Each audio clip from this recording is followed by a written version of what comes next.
안녕하세요. 소방안전, 화재안전에 대해서 여러분하고 2시간 동안 수업을 진행하겠습니다. 첫 번째 시간에는 화재 위험성과 예방요령, 그리고 화재 시 행동요령을 먼저 하고, 이어서 화재가 발생했을 때 초기에 화재 소화 요령과 대피 요령을 두 번째 시간에 진행하도록 하겠습니다. 여러분이 화재와 관련해서 아마 많은 교육을 받고 또 경험을 하신 그런 어떤 기회가 있었을 텐데요. 아무리 교육을 많이 받아도 화재가 발생하면 정말로 정상적으로 이렇게 행동을 하고 신고를 하고 화재를 진압하는 경우가 쉽지 않습니다. 그래서 이런 교육은 반복적으로 해두시는 게 매우 중요합니다. 그래서 이번 시간을 통해서 여러분께서 어떤 소방안전, 화재안전에 대해서 유용한 시간이 되도록 제가 설명을 하도록 하겠습니다. 여러분 안녕하십니까? 이번 시간에는 주민의 생명과 재산을 보호하는 화재 안전에 대해서 설명드리도록 하겠습니다. 우선 저를 간단히 소개해 드리겠습니다. 저는 소방관 생활 33년을 하고 수많은 화재 현장에 출동했던 경험이 있고요. 지난해 서부소방서장을 마지막으로 퇴직하고 지금은 이런 소방안전교육을 실시하고 있습니다. 양영규입니다. 자, 오늘 여러분이 이 수업을 통해서 학습하게 될 학습의 목표입니다. 오늘 여러분은 이 과목을 이수하게 되면 화재의 위험성을 인식하게 되고 화재의 예방 요령을 알게 될 것입니다. 그리고 화재 시 행동 요령을 알고 잘 대처할 수 있게 되어 화재로 인한 생명과 재산을 보호할 수 있게 될 것입니다. 오늘 수업 순서입니다. 화재의 위험성, 그리고 예방 요령, 화재 시 행동 요령, 초기 소화 요령, 마지막으로 화재 시 대피 요령에 대해서 설명드리도록 하겠습니다. 먼저 화재의 위험성입니다. 최근에 발생한 화재를 동영상으로 모았는데요. 먼저 동영상을 시청하시겠습니다.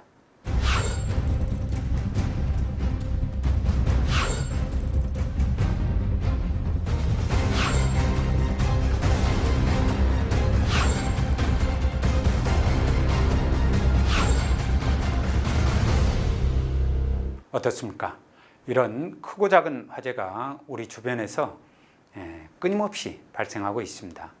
아마 여러분도 이런 화재를 직간접적으로 경험해 보신 적이 있는지 모르겠습니다만, 화재는 언제 어디서나 발생할 수 있고, 그리고 바로 여러분의 집이나 직장에서도 언제든지 발생할 수 있습니다. 동영상에 나왔던 화재 중에 제천 스포츠센터 화재에 대해서 조금 더 살펴보도록 하겠습니다. 이 화재는 17년 12월에, 그러니까 지금으로부터 한 5년 전에 발생했던 화재로 당시에 29명이 사망했던 대형 화재였습니다.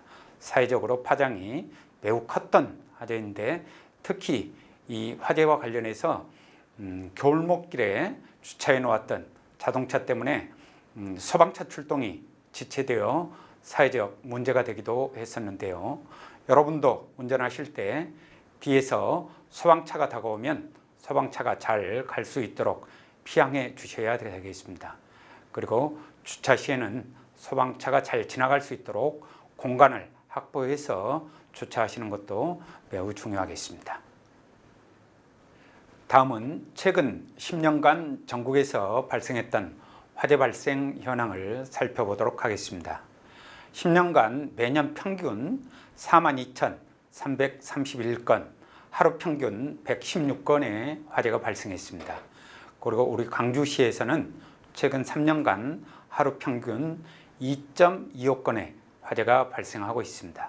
따라서 화재는 남의 얘기가 아니고 바로 우리 주변, 바로 여러분의 집과 사무실에서도 언제든지 발생할 수 있다는 사실을 알고 계셔야 되겠습니다.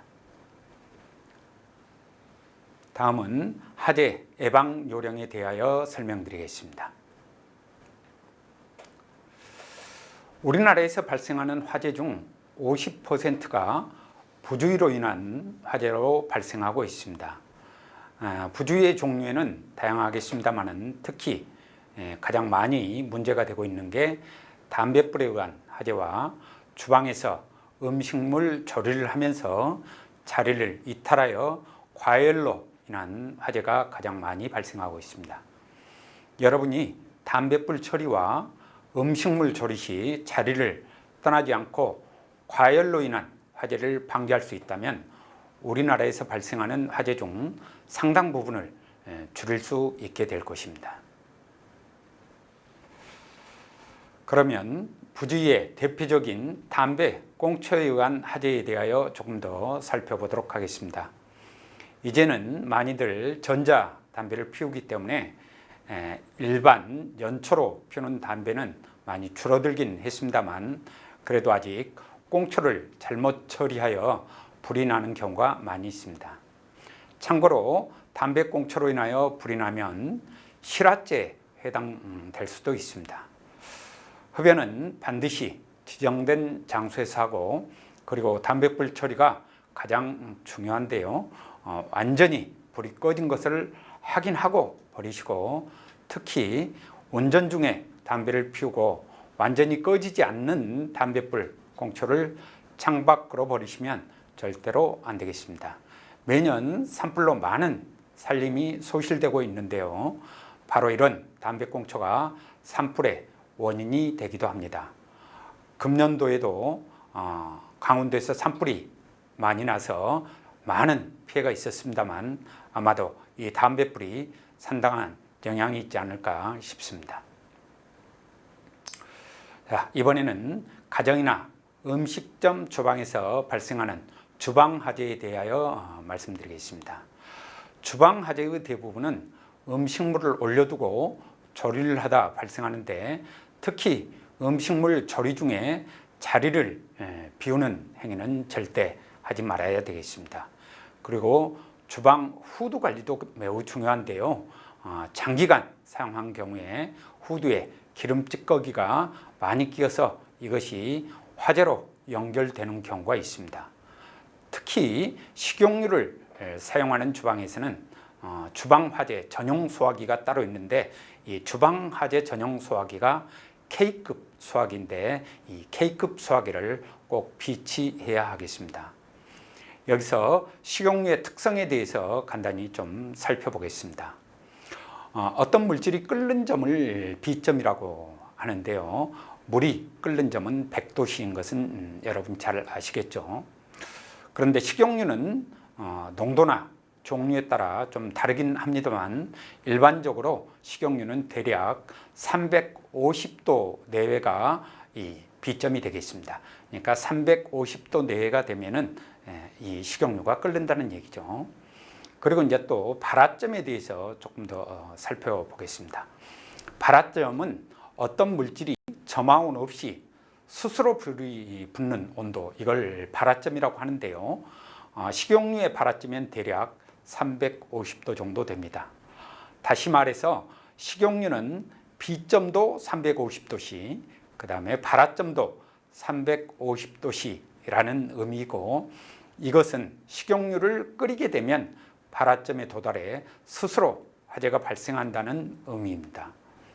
이렇게 말씀드리면 조금 당황스러우실 수 있는데 아니 그렇다면 통닭을 튀기기 위해서 식용유를 끓이고 그리고 거기에 통닭을 넣으면 항시 식용유가 팔팔 끓이지 않냐, 그럴 때마다 화재가 나야 되는데 화재가 나지 않는다 이렇게 생각하실 수 있는데요. 사실은 식용유가 튀김을 하기 위한 온도는 약 180도 정도 됩니다. 그래서 식용유 온도가 180도일 때 이 통닭을 집어넣게 되면 팔팔 끓는 것처럼 보이지만 식용유가 끓는 게 아니고 통닭이 끓는 겁니다. 그래서 화재가 발생하지 않는데 만약 이게 온도를 제어하지 못해서 온도가 상승하게 되면 점점 온도가 올라가서 발화점에 도달해서 화재가 발생한다는 그런 의미입니다. 자, 이렇게 화재가 발생한 경우에 식용유에 의한 화재는 어떻게 꺼야 되느냐? 끄는 방법은 크게 두 가지로 나눌 수 있는데, 첫 번째는 냉각 소화가 있고요.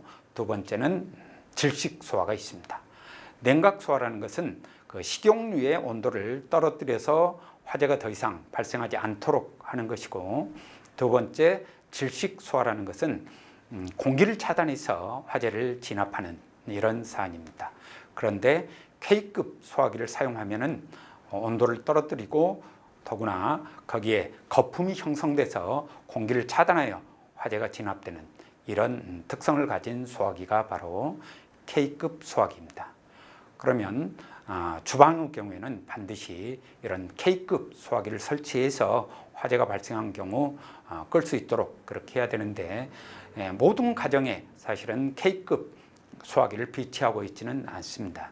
그래서 주방에서 화재가 발생한 경우, 특히 가정에서 화재가 발생한 경우에는 당황하지 마시고, 식용유 화재일지라도 K급 화재가 없는 경우에는 젖은 행주를 짜서 식용유에 집어넣게 되면은 순간적으로 불이 사그라들기 때문에, 그럴 때 재빨리 밸브를 잠그고 뚜껑을 덮어서 소화하시면 되겠습니다. 만약 행주가 없으면 이런 야채 같은 걸 집어넣어도 매우 유용하다 하겠습니다. 다음은 전열 기구에 대해서 설명드리겠습니다.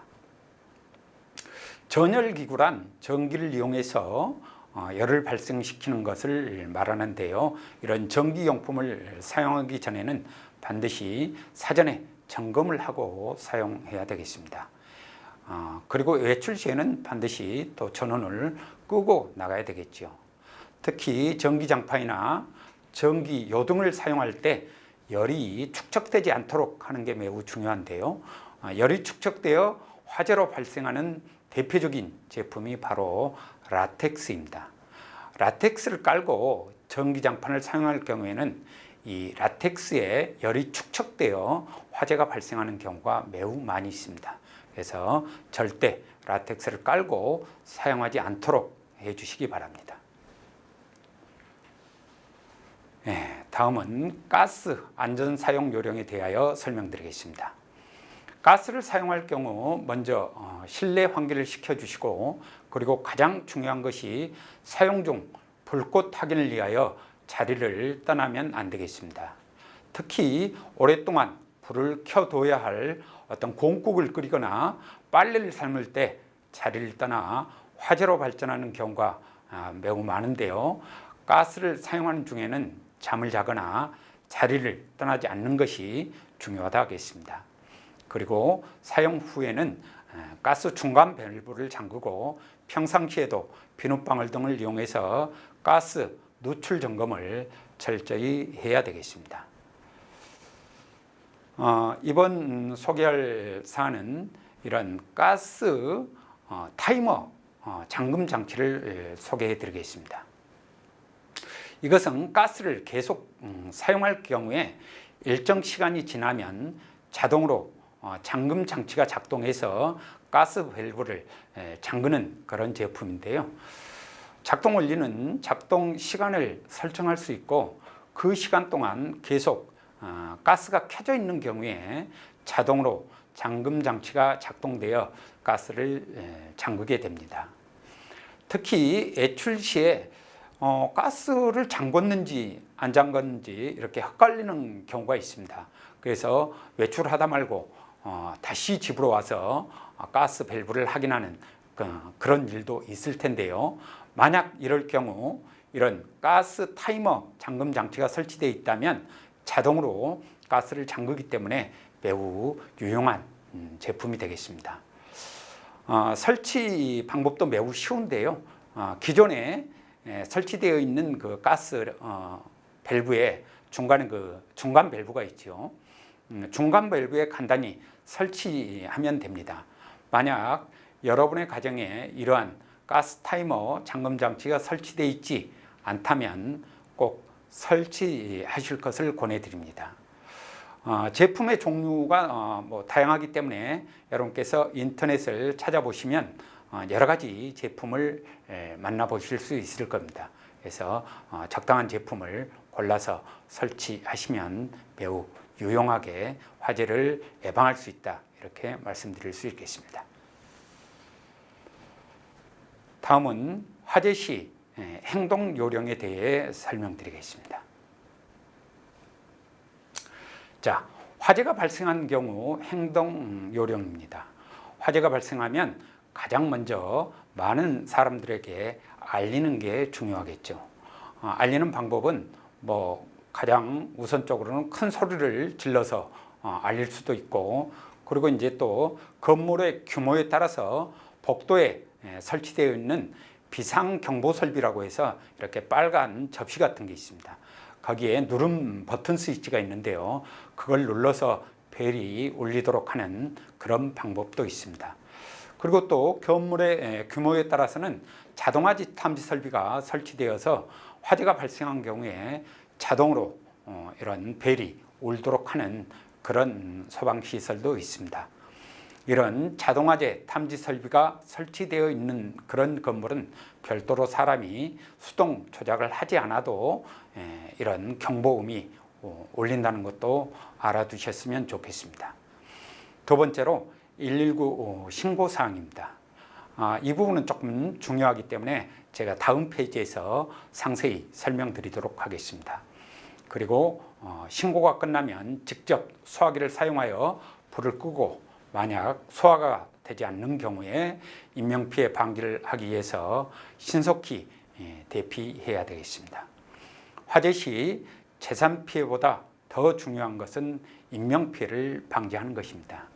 화재가 이미 큰 불로 진화한 경우 여러분 무리해서 끌려고 하지 마시고 신속히 대피하는 것이 더욱 중요하다 하겠습니다. 그리고 대피 시에는 노약자가 있는 경우에는 무엇보다 노약자를 먼저 대피시키고 여러분이 나중에 대피하는 것도 매우 중요하겠죠. 자, 이번에는 화재 시 119 사용 신고 요령에 대해서 설명드리겠습니다. 119에 신고하는 것은 전화를 이용해서 신고를 하실 텐데요. 전화기의 종류는 두 종류가 있습니다. 핸드폰과 집전화, 즉 무선과 유선이 있는데요. 가장 좋은 방법은 집전화, 즉 유선으로 신고하는 겁니다. 왜냐하면 유선으로 신고를 할 경우에 여러분이 위치를 잘 설명하지 못해도 119 상황실에서 여러분의 위치를 잘 알고 출동할 수 있습니다. 그러나 최근에는 유선 전화보다는 무선 전화로 인한 신고가 대부분을 차지하고 있습니다. 그래서 신고하실 때 위치를 정확히 말하는 게 매우 중요한데요. 먼저 119 버튼을 누르고 상황실에서 전화를 받으면 당하지 말고 위치를 잘 설명할 수 있어야 됩니다. 결국 소방차가 현장까지 잘 도착할 수 있는 것은 매우 중요한 일이고, 이런 중요한 일에 위치를 정확하게 설명하지 못한다면 그만큼 소방차 도착이 늦어지게 될 것입니다. 그리고 전화를 119 상황실에서 끊기 전에는 본인이 먼저 전화를 끊어서는 안 되겠습니다. 여러분이 직접 119에 신고해 보신 경험이 있는지 모르겠습니다만 119에 신고를 하게 되면 119 상황실에서 여러 가지를 물어보게 됩니다. 건물의 규모 또는 화재가 지금 어느 정도 발생했는지, 그 다음에 안에 사람은 어느 정도 있는지 등등 이런 걸 물어본 이유는 건물의 규모에 따라서 적정한 소방력을 출동시키기 위해서 그런 겁니다. 예를 들어서 고층 건축물에서 화재가 났다고 하면은 고가 사다리차를 보내는 게 당연하겠고, 그 다음에 노약자가 많은 그런 어떤 공간에서 화재가 발생했다면 구급차 및 구조대를 추가로 많이 출동시켜야 될 것입니다. 반대로 쓰레기 화재가 조금 났는데 소방차가 고가 사다리부터 구급차까지 수많은 차가 출동하면 그 역시 교통방해 및 어떤 자원 낭비가 되겠죠. 그래서 적정한 소방력을 보내기 위하여 여러 가지 질문을 하고 위치를 파악하고 이런 사안이 벌어지게 됩니다. 그리고 또 이런 사안을 정확히 하기 위해서 신고자에게 다시 엿걸기를 하거나 화상 전화를 하는 경우도 있습니다. 이럴 때도 당하지 말고 전화를 받아주시는 것도 매우 중요하겠습니다. 여러분, 119 신고를 잘하기 위해서 또 추가적으로 제가 몇 가지 좀 설명을 드리려고 하는데요. 119 신고를 하기 위해서 자기 위치를 알릴 필요가 있겠지요. 물론 집에서 하는 경우에는 자기 집의 주소를 정확히 알고 있기 때문에 주소를 말해주면 되겠습니다만은, 예를 들어서 길거리 같은 데서 어떤 위급한 상황이 닥쳤거나 또는 그런 상황을 보고 신고를 할 경우에 그 자기의 위치를 알리기가 조금 난감한 경우가 있습니다. 이럴 때는 가장 좋은 방법이 그 신고하고자 하는 위치의 인근 상점에 혹시 간판에 전화번호가 있는 경우에는 그 전화번호를 불러주시면 더 이상 설명하지 않아도 소방관서에서 위치를 쉽게 파악할 수 있습니다. 그리고 또 엘리베이터 같은 경우가 있는데요. 엘리베이터 같은 경우에는 자기 건물의 경우에는 좀 쉽게 알 수 있겠습니다만은, 어떤 다른 공간에 가서 엘리베이터에 갇혔을 경우에는 위치 설명하기가 쉽지 않습니다. 그럴 경우에는 엘리베이터에 있는 그 엘리베이터 고유 번호가 있습니다. 이런 걸 보시고 신고하시는 것이 매우 유용하겠습니다. 그리고 또 고속도로 같은 경우에도 굉장히 좀 주의를 할 필요가 있는데요. 상행과 하행을 구분해서 명확히 설명해 줘야 됩니다. 만약에 자기가 서울로 올라가는 어떤 지점에서 신고를 했는데 그걸 제대로 인지하지 못하고 소방차가 출동하면 반대편으로 소방차가 출동하는 그런 경우도 있습니다. 그래서 반드시 상행인지 하행인지, 그리고 지점이 그 중앙분리대에 보면 기점 몇 킬로 이렇게 지점 표시가 되어 있는데요. 그걸 보시거나 휴게소를 기준으로 설명하는 것도 매우 좋은 방법이 되겠습니다. 예, 신고가 매우 중요해서 제가 신고에 대한 사안을 추가적으로 좀 설명을 드리겠습니다. 예, 이것으로 1차 강의를 모두 마치겠습니다. 2차 강의도 수강해 주시기 바랍니다. 화재 안전 아무리 강조해도 지나치지 않습니다. 여러분이 이 강의를 통해서 화재 안전을 지킬 수 있길 바라겠습니다. 감사합니다.